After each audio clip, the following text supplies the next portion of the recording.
Now to your community focus. Providence is the 6th hardest hit community by the pandemic here in Rhode Island. The city accounts for more than 24,000 cases and more than 400 deaths. Today, Providence Mayor Jorge Elorza joining us live via Zoom to talk about the city's response to the pandemic.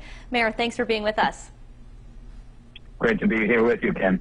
Mayor, the COVID-19 vaccine has been a hot topic, and just within the last hour, our Steph Machado gave us an update on Twitter that Providence still has some open slots for vaccines for folks 75 and older for this weekend. So can you tell us how many slots and what people should do to sign up?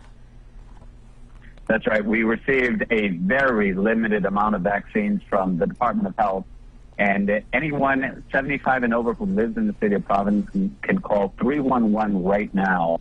Now, we have people standing by and they can get you registered. It's on a first-come, first-served basis.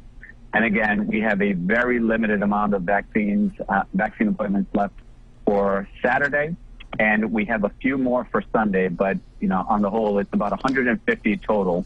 So people will be ready to answer your call. Again, just dial 311, and my folks will get you registered right away.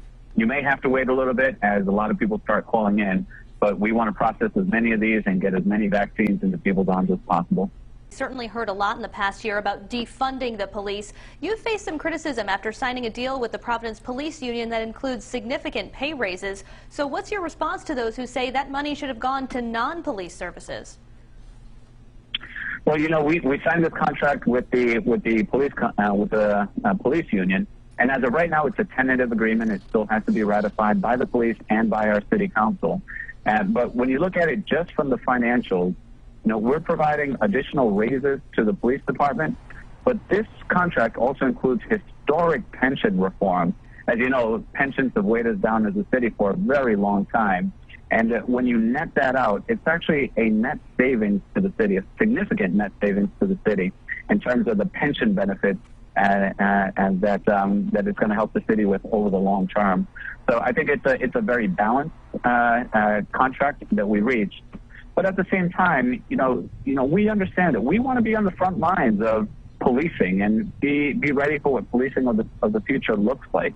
And so outside of the contract, there's a lot that we're doing to make sure that we're engaging the community and providing for better police-community relationships.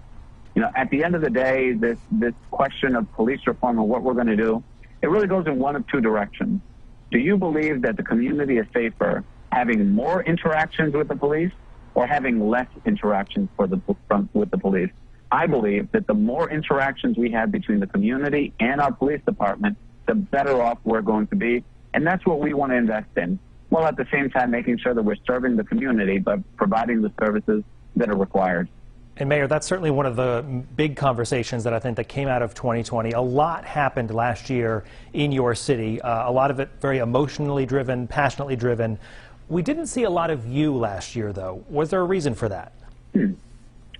I beg to differ. I've been, as active and as present as I can in every part. When it comes to crime, I'm usually on the scene, as much as possible. I've also made food distribution and addressing food insecurity as much of a priority as possible. In fact, I was out at sites this past week, and I try to be there as much as I can. So, absolutely, I think it's really important in moments like these that we not just keep the city operations going, but be visible in the work that we're doing, and that's what I've done throughout these entire months. Mayor Jorge Elorza, thank you so much for taking the time this afternoon. Thank you.